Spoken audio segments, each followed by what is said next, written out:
이 아파트 총연맹이라는 이름으로 같이 이렇게 힘을 합치시기로 하신 이유가 있을까요? 그리고 더 같이 어떻게 해나가겠다는 계획이 질문하시는 분들 마이크를 좀 가져주세요. 이거를 하나 옮기시죠? 네.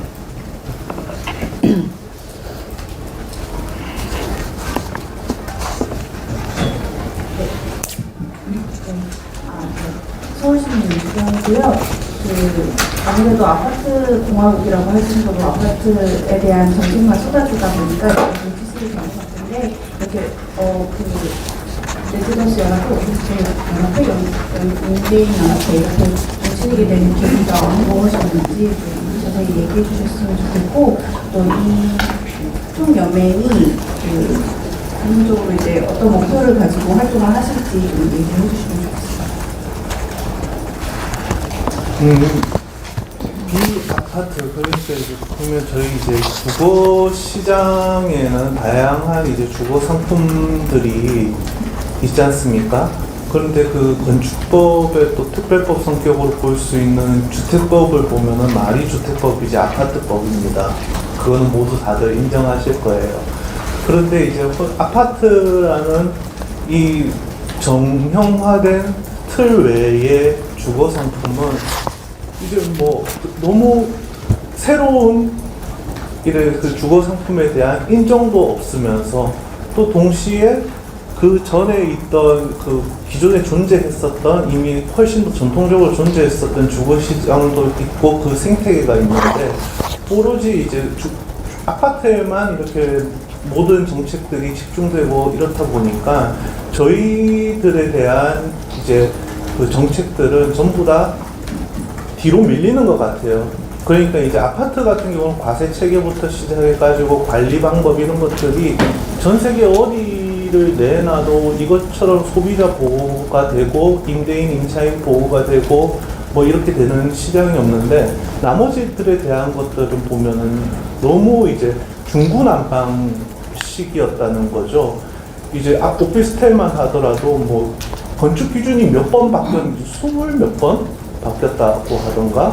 그러니까 그런 식으로 그러니까 정책적 목표 달성을 위해서 완전 뭐 그냥 쥐었다 놨다 레지던스 같은 경우도 마찬가지였지 않습니까? 2013년도에 이제 생활 숙박시설 도입되고 이렇게 할 때 2015년 이럴 때는 뭐 서비스 레지던스 신개념 주거가 온다고 막 국토부에서 뭐 이제 창조밸리 창조밸리는 뭐 청년들이 주거하는 시설로 한다 했다가 이게 나중에 문제가 되니까 일방적으로 불법화 이야기를 하고 그러니까 어떠한 큰 거시적인 목표와 방향성 없이 그것들이 보니까 저희들 아파트만큼의 이렇게 수요와 공급이 있고 시장이 있는데 그 안에서 세분화된 상태로 이제 진행되다 보니까 모든 것들에서 역차별받고 그리고 이 정책을 해 나가는 데에 대해서도 언발을 오줌 누기 식으로 되니까 이 모든 체계들이 누더기가 된 상태에서 이렇게 피해보는 것은 임대인이든 임차인이든 누구든지 간에 이 비아파트 시장에 들어와 있는 모든 사람들이 피해자가 되고 있는 상황 때문에 이제 아파트와 일단 동등한 이 대접을 받고 싶어서 그가 제일 첫 번째일 것 같습니다. 네. 그 부분에 대해서 제가 좀 보충 설명 좀 하겠습니다. 안녕하십니까. 전국임대인연합회 총수 강희창입니다. 그 아파트하고 비아파트는 원칙적으로 상품의 결이 달라요. 무슨 얘기냐면 대한민국에서 아파트라고 하는 거는 누구나 보유하고자 하는 욕심이 있거든요. 소유욕이라고 하잖아요. 그게 반영되는 상품이고 1세대 1주택자들도 무주택자에서 1세대 1주택으로 넘어갈 때도 아파트를 먼저 소유하고자 하는 욕심들이 있으니까 그게 또 다를 거고. 근데 이제 그러면 우리를 비아파트에 우리 지금 뭐 연립주택이라든가 다세대 주택, 뭐 오피스텔, 그러면 레지던스를 오늘부터 그럼 아파트로 봐달라 이런 얘기가 아니고요. 비아파트 같은 경우에는 사실은 그 세컨드 하우스, 제가 아파트가 이미 하나를 가지고 있는 상태에서 두 번째로 소유하는 주거의 개념인 거거든요. 그러다 보니까 그거에 대해서는 정책적으로다가 당연히 1주택에 속하는 아파트에 대한 정책과 그 다음에 두 번째, 내가 소유하고 내가 직접 거주하고 싶진 않지만 내가 잠깐 거쳐가는 수단이 되거나 아니면 내가 세를 좀 이렇게 주고 싶거나 내가 세를 살고자 하는 주택에 대해서는 좀 다른 개념이 돼야 한다라고 좀 생각을 합니다. 그렇기 때문에 그런 거에 대해서 지금 전반적으로 다들 조금 정책이 거기에서 오는 미스테이크가 좀 있지 않나, 거기서 보지 못하는 사각지대가 생기지 않나라고 생각을 합니다. 하나 더 말씀드릴게요. 이거 키면 되나요? 아까 첫 질문에 총연맹 모집 결성된 계기를 먼저 물어보셔가지고요. 거기에 그냥 단도직입적으로 말씀드리면 각각의 연합회와 협의회들이 이 부분에 있어서 정부 대정부를 통해서 계속 이런 저희의 어떤 이런 어려움 또 이런 문제점들을 좀 들어달라 이런 고충과 이런 토론을 굉장히 많이 오랜 시간 동안 했었습니다.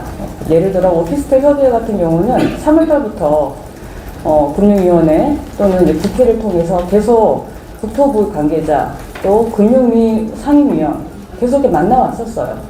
그런데 이런 부분에 있어서 되게 미온적인 태도 또는 어떤 답을 주지 못하는, 그러니까 그 답을 주지 못한다는 이유는 또 항상 늘 있습니다. 거기에 있어서 저희가 얘기를 했는데 대답이 좀 시원찮다 아니면 거기에 대해서 관심도가 좀 떨어진다. 항상 뒤로 밀리는 부분들이 많았었죠. 이런 부분들이 장기간 걸쳐 있었고 그래서 저희들이 이 부분을 계속 이슈화하시고 싶어서 국민청원을 1차, 2차, 3차까지 진행했었습니다. 그런 부분에 있어서 계속 저희는 사회적 이슈를 만들고 싶어 했고 오피스텔 협의회는 이렇게 해서 일단 진행을 해왔었는데 10월달 돼서 저희가 총연맹이 결성되게 된 계기는 이렇게 각자 노력을 했는데도 우리가 정부에서는 아무런 대답을 주지 않고 특히 촉발이 된 게 9월 26일 부동산 정책을 보고 굉장한 분노를 하게 된 거죠. 저희는 9.16 부동산 정책에 따라서 이 부분이 좀 더 어떤 구심점이 되지 않았나, 그런 분수령이 되지 않았나, 초결성의 계기가 거기에서 좀 있다고 생각하고요. 두 번째, 목표와 활동이라고 했는데, 일단 기자회견을 통해서 저희들이 대정부에게 이렇게 묻고 답을 기다릴 겁니다. 그 답을 기다리는데, 이 부분이 어떤 계기, 또 어떤 시기에 어떻게 나올지는 잘 모르겠으나, 정부에서 이 부분을 행정이 아닌 정치로 계속 이걸 이용을 한다거나 이런 거에 저희가 계속 느끼고 있다. 그런 쪽으로 계속 어떤 목도하고 있는 모습을 보게 된다면 저희는 아마 좀 더 조직적으로 이 부분을 저희 요구에 있어서 관철시키기 위해서 활동하지 않을까 싶습니다. 그 시기까지는 아직 알 수 없지만 충성까지 계속 이 부분에 있어서 답을 주지 않는다 그런다면 거기까지 갈 것 같습니다. 이상입니다. 말씀하시는